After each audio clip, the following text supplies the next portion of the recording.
Imagine if what was necessary for you turned out to be scarce.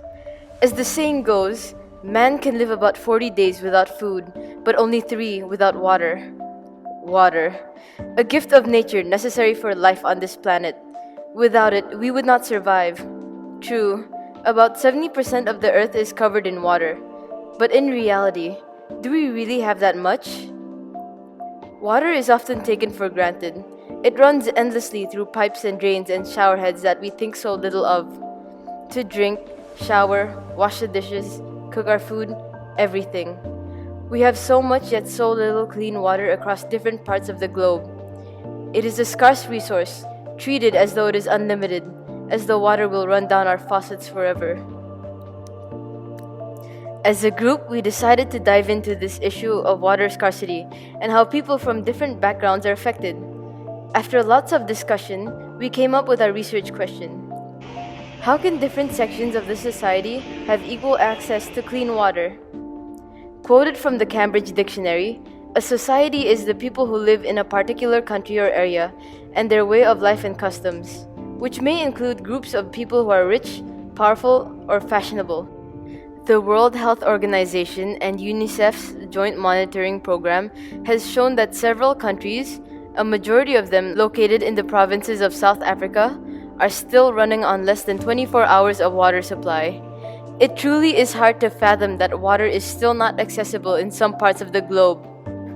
Hence, our aim is to create a better understanding for people in our community that water should not be taken for granted. We hope that by discovering the ways in which water can be more accessible for everyone, we can urge others to help those in need.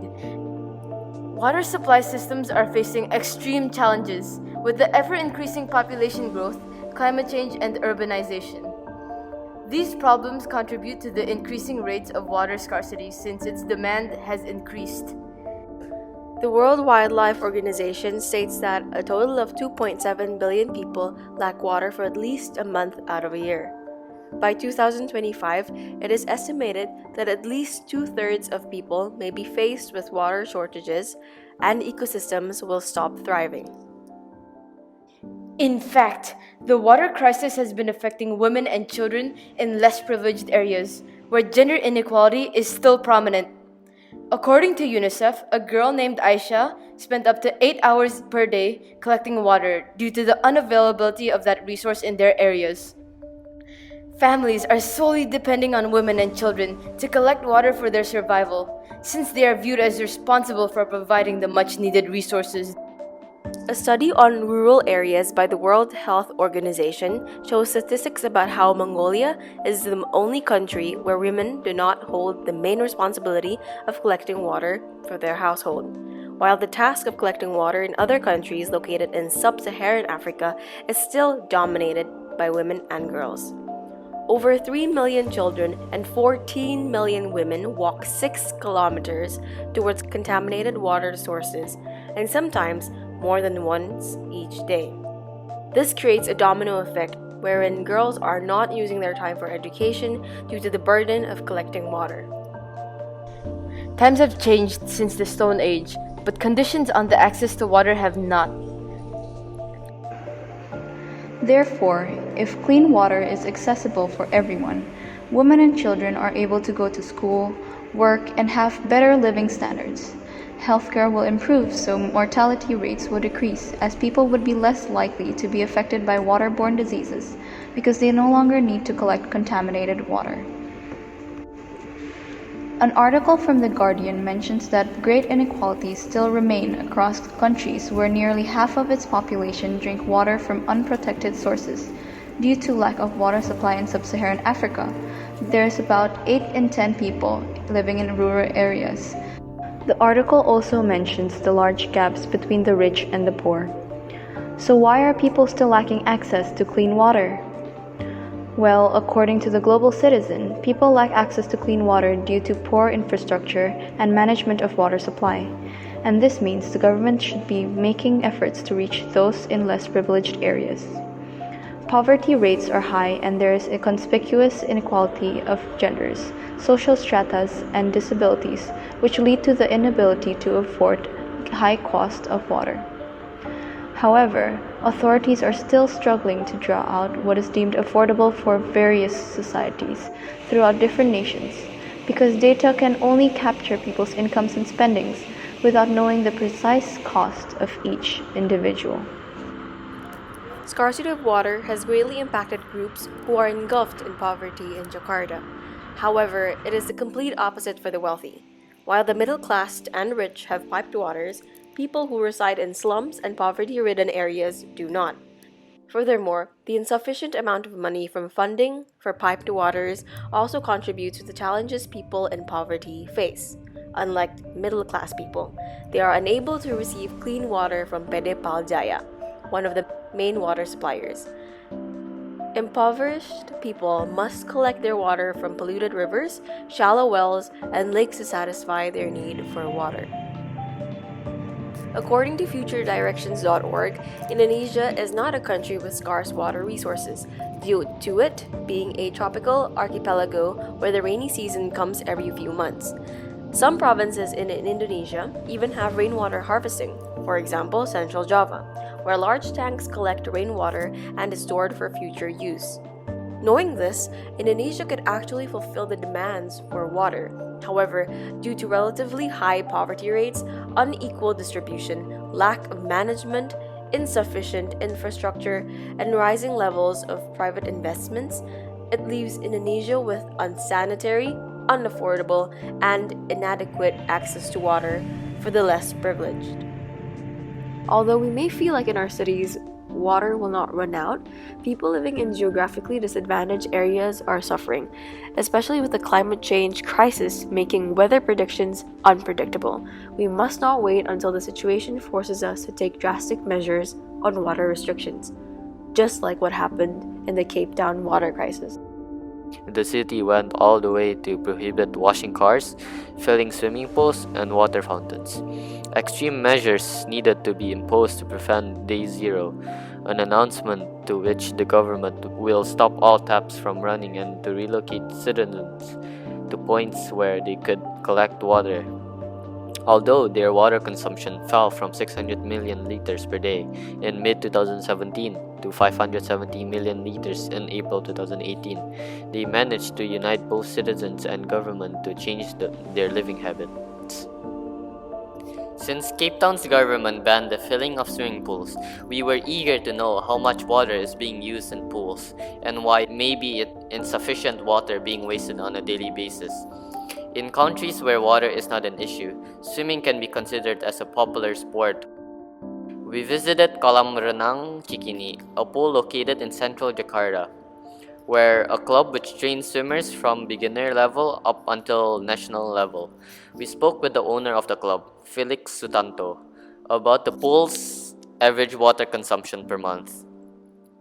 He admits that the pipes are only checked for leakage after they notice any significant increase in water bills.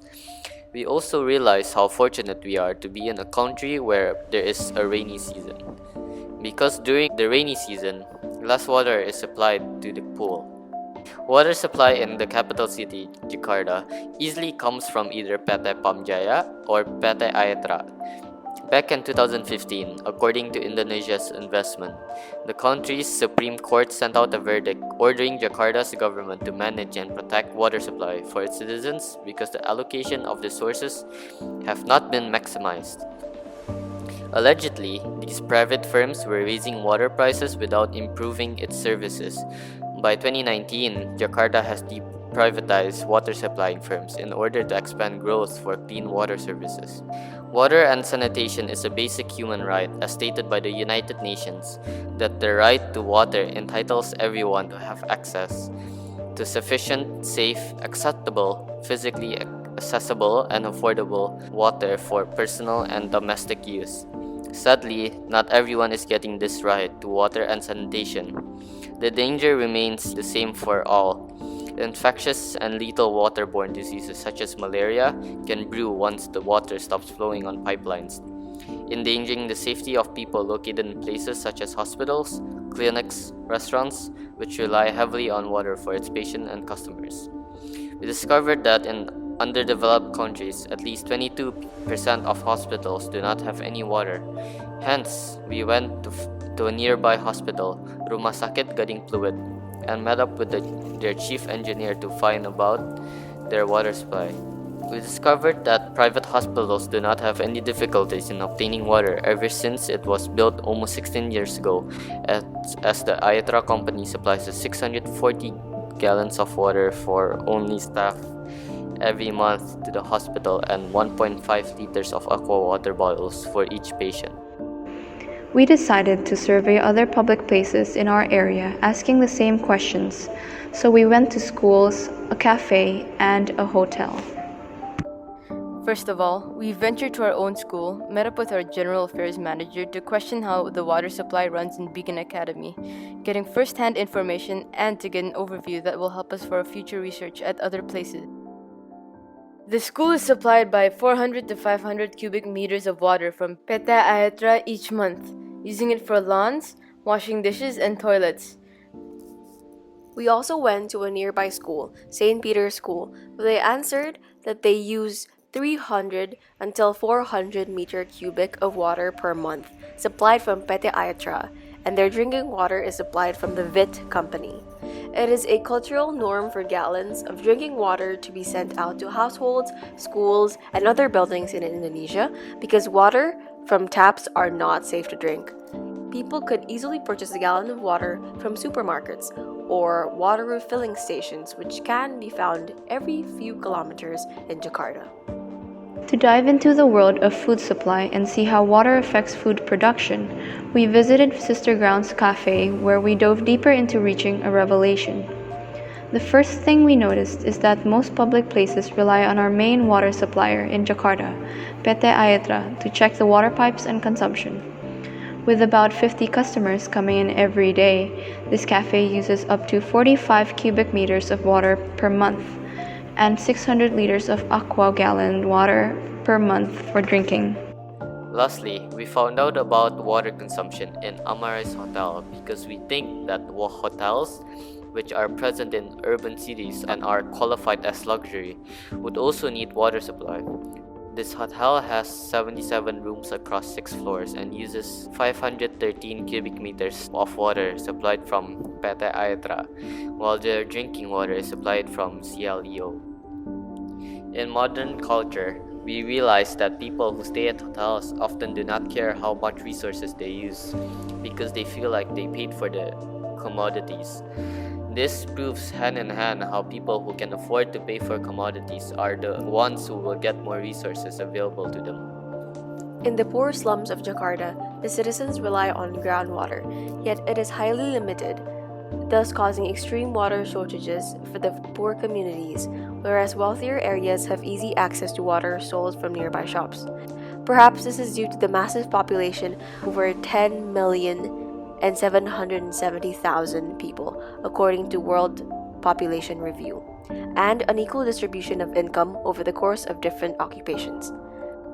A similar case is also happening in India, where strength, influence, wealth, and where people live determine the ability to obtain clean drinking water. Hence, the distribution of water and supply are controlled by economic status.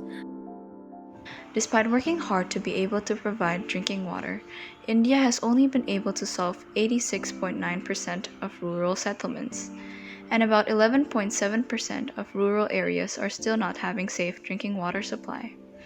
Furthermore, 15% of people are suffering from problems related to the quality of water. Truly, many people in urban societies are taking water for granted. There are several ways which citizens and the government can make a feasible change. An investment must be made by building basic infrastructure of water systems in rural areas to further reach out to those in need of water. People coming from wealthier backgrounds should take action and realize that there are simple acts of kindness to help people from less privileged backgrounds to obtain their basic necessities of water consumption. We encourage people to make donations to charitable organizations who will help provide safe water, like water.org, thewaterproject.org, and many more organizations. Based on our online questionnaire, 68.2% of the 129 correspondents residing in Indonesia, United States of America, South Korea, Philippines, Australia, Canada, Belgium, India, Japan, Malaysia, Singapore, Thailand, and the United Kingdom, ranging from ages 10 to 20 and above, agree that water is not scarce in their area. Along with that, when asked which continents they think are experiencing the water crisis, 83.7% of the correspondents answered Africa. This means that people across nations are well aware about parts of Africa experiencing inaccessibility of water supply, which shows that there is actually potential to aid the societies in need.